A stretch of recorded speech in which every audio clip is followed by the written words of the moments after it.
Frank Zappa never hunted stars. He hunted signals, tiny disturbances in the noise, flashes of something alive in an industry he believed was already rotting from the inside. While the late 1960s were drowning in psychedelia, chemical optimism, and hollow counterculture slogans, Zappa stood apart. No drugs, no illusions, no flower power fantasies. He wasn't interested in peace signs or acid-soaked enlightenment. He was interested in discipline, originality, and danger. Zappa built himself as an outsider, even among outsiders. The leader of the Mothers of Invention rejected the hippie mythology completely, seeing it as lazy rebellion packaged for mass consumption.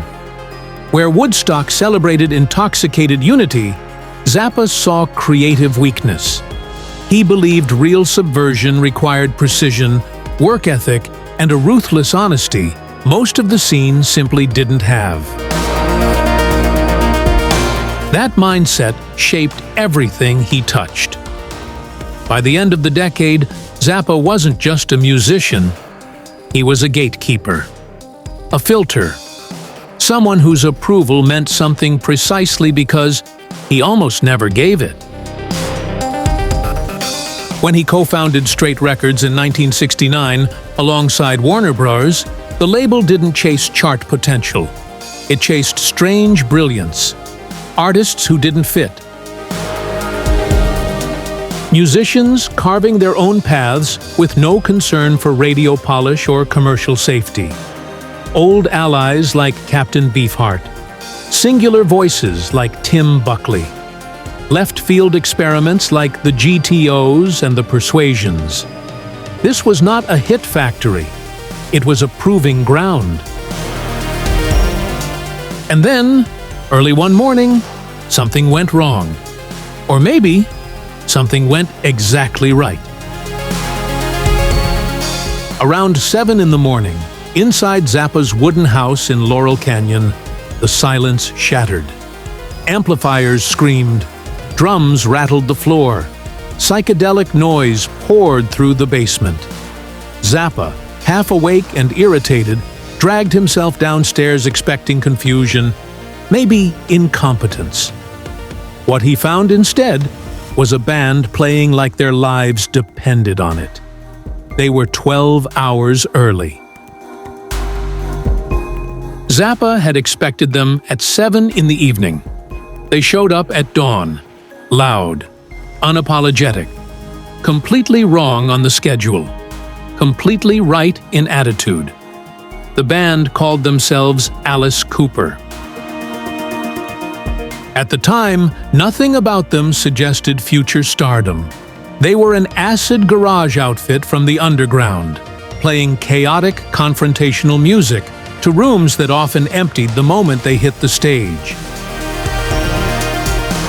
Their show at Los Angeles' Cheetah Club reportedly cleared the venue almost instantly. Audiences didn't understand them. Promoters didn't know what to do with them. The industry saw noise, not value. But Zappa saw something else. He saw commitment. He saw intensity. He saw a reaction. And for Zappa, reaction mattered more than approval. Indifference was death. Extreme responses meant life. Despite the disastrous scheduling mistake, Zappa kept watching. He showed up to more performances. He paid attention. He listened beyond the mess. Soon after, he signed the band for 3 albums, first under his bizarre label, then officially bringing them into the Straight Records family. This wasn't generosity. It was recognition. Zappa believed rock was running out of genuine threats, that it was becoming comfortable, predictable, decorative. But this band caused discomfort. They provoked hostility, confusion, anger. That told him something vital was still breathing inside the genre. He believed Alice Cooper wasn't just another psychedelic act. He believed they were a mutation. As the 1960s collapsed under their own excess, the band evolved fast. Psychedelia faded. The colors darkened. Theater entered the bloodstream. Horror became performance. What emerged wasn't flower power, but shock. Vaudeville brutality mixed with glam theatrics. A calculated ugliness designed to confront, not soothe. The band relocated to Michigan, absorbing the raw aggression of the Midwest. There, surrounded by proto-punk violence and industrial decay, Alice Cooper sharpened their identity. Their final album for Straight Records, Love It to Death, arrived in 1971, not as a farewell, but as a detonation. From that moment forward, the performances became relentless. Night after night. No restraint. No apology. Shock rock was no longer a gimmick. It was an empire being built in real time. And then came the incident that sealed the myth. At a Toronto show in September 1969, a live chicken ended up on stage. Chaos followed. The animal was thrown into the crowd. It didn't survive. What happened next was pure media hysteria. Tabloids escalated the story into grotesque fantasy, claiming unspeakable acts that never occurred. The image was too perfect, too horrifying, too marketable to correct.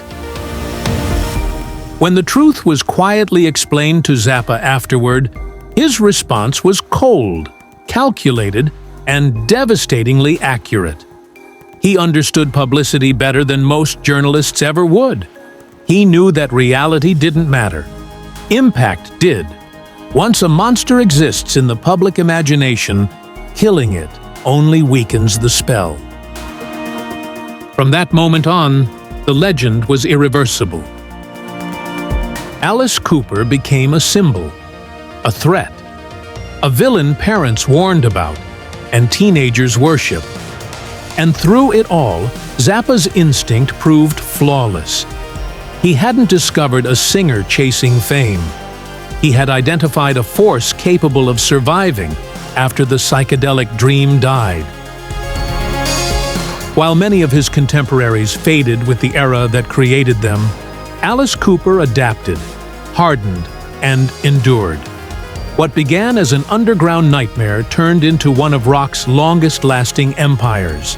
Glam metal, shock theatrics, horror imagery, all of it traces back to that early moment when one man recognized life where others saw failure. Frank Zappa never needed stars. He needed proof that rock music wasn't finished. And one morning, far too early, in a basement filled with noise, he found it.